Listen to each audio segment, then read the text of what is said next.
Hey, what's going on, everyone? This is Donald, the security consultant, coming back at you with another video.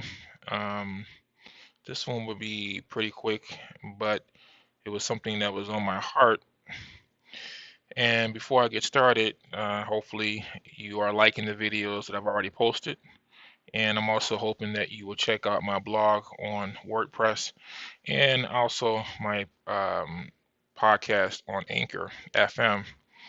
Once again, for those who don't know me, my name is Donald, and I have 23 years of private investigation and security experience.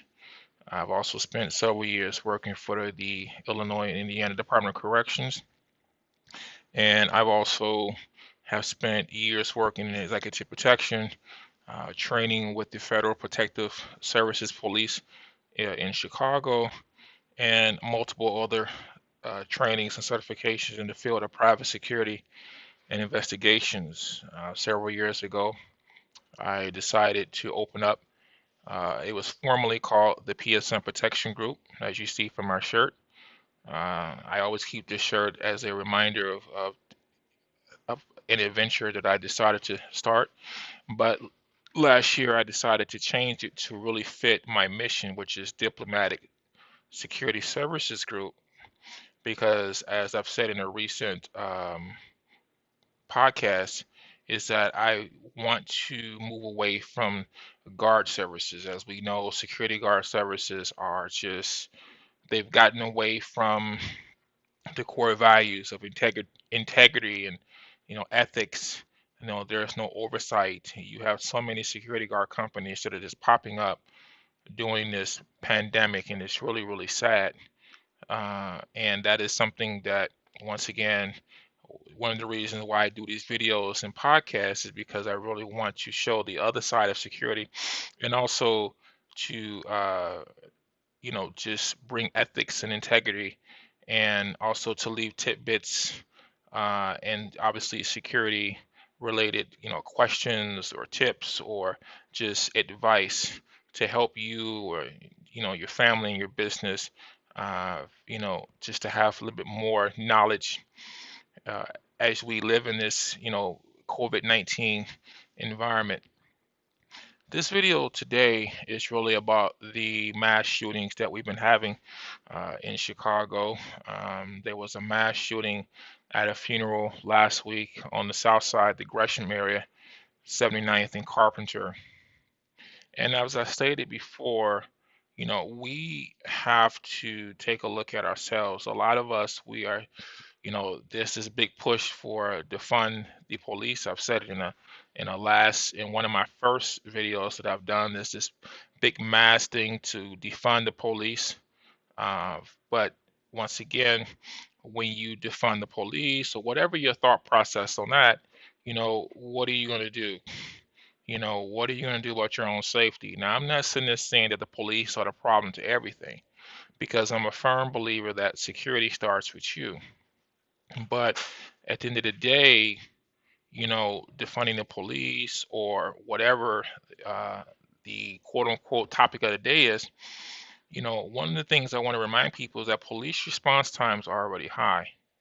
You know, uh, Officers are retiring left and right. You have officers that are not even coming into the field because everybody's worried about litigation, and just morale is down. And I tell people that, yeah, there are some bad apples out there, but at the end of the day, there are good officers out there.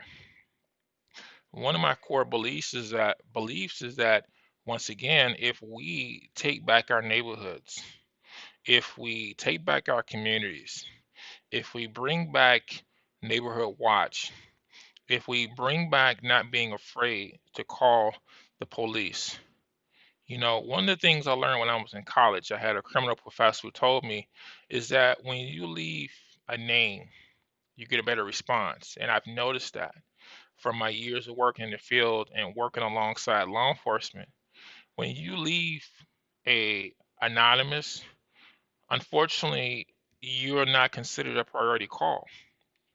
So a lot of times you will not get that response to where if you were to leave a name.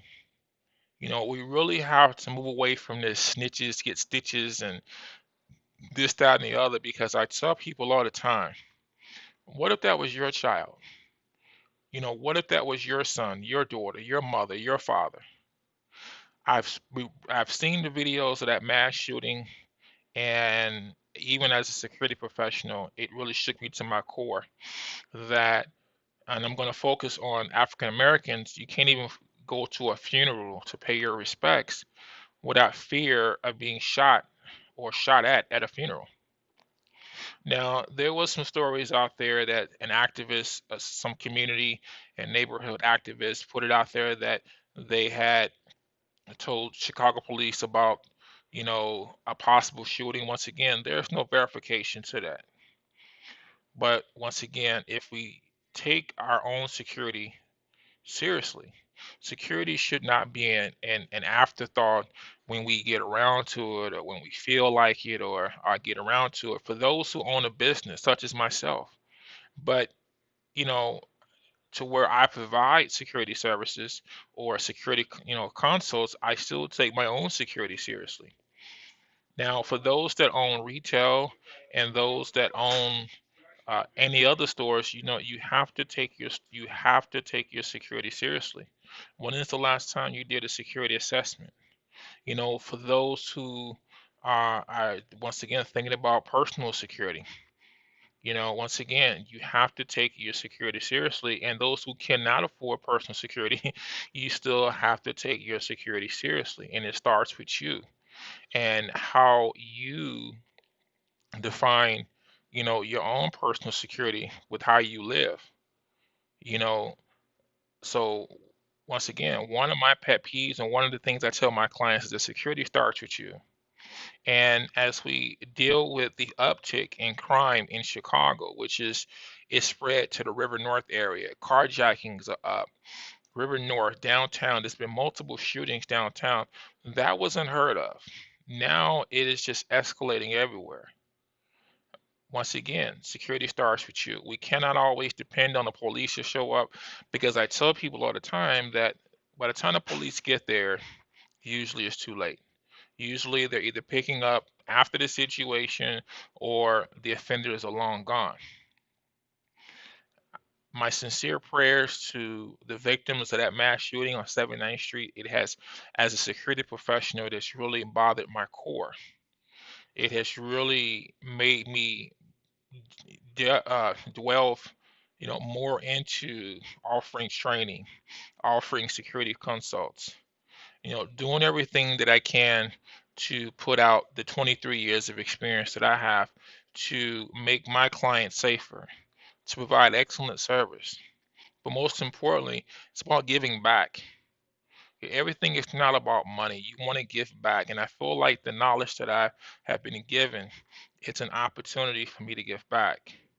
So my sincere prayers to those who were, uh, you know, wounded in this mass shooting, just the psychological aspects of it, the trauma that will always be with you, from the children that were there to the young to the old to the middle age.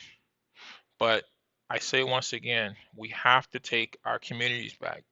We have to take our neighborhoods back. We cannot depend on politicians. We cannot depend on broken promises. We cannot depend on news conferences today and then everybody's gone tomorrow, and then it's right back to reality for those who are stuck in the urban communities. And not only just urban, once again, downtown, River North, it's happening everywhere. We have to take back our neighborhoods, we have to take back our communities, and we have to take our security more seriously.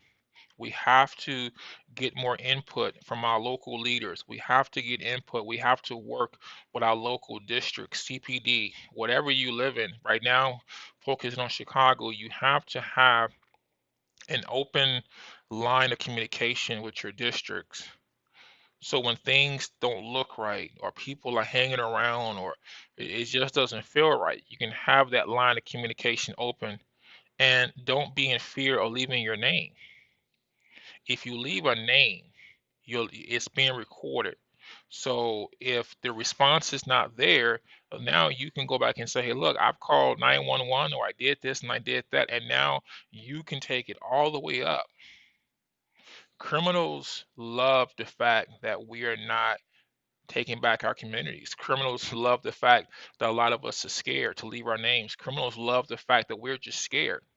We're prisoners in our own home. And that is something that we have to move away from. And this message hopefully will make its way to Cook County State's Attorney Kim Foxx.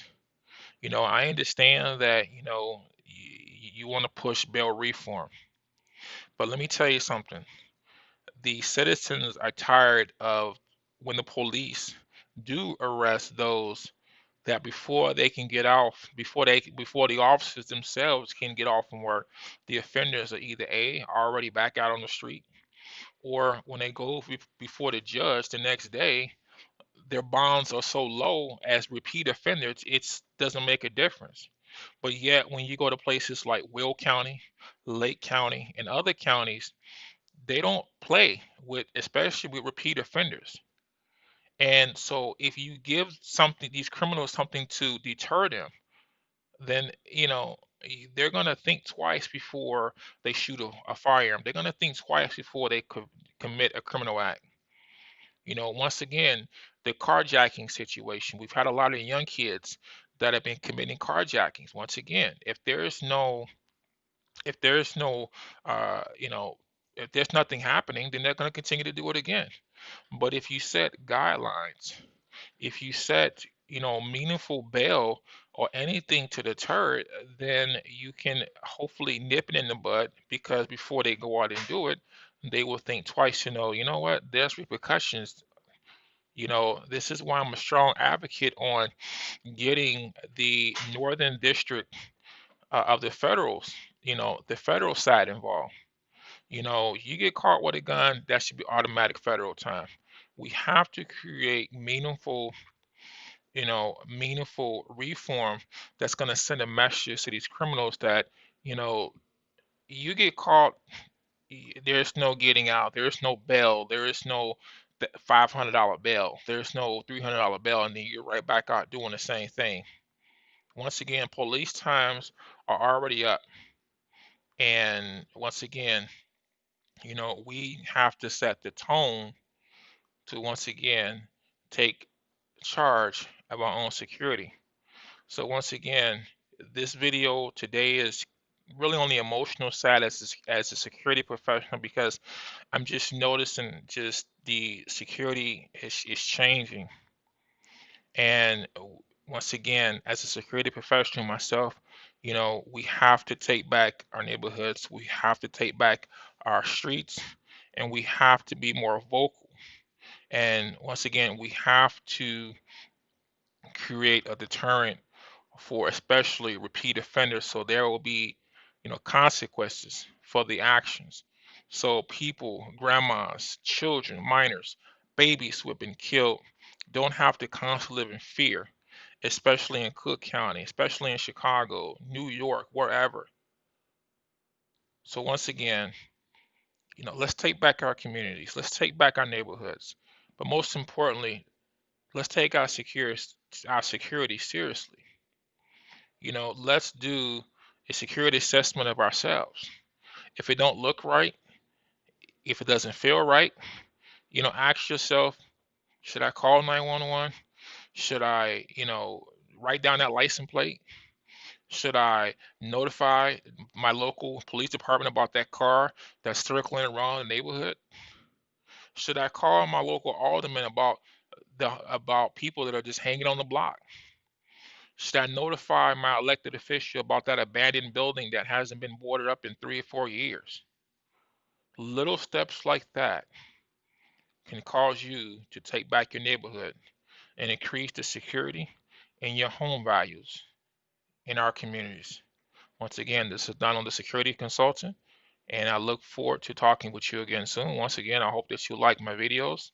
Once again, I hope that you will find the time to check out my blog on WordPress.com.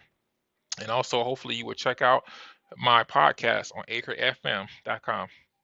Be safe.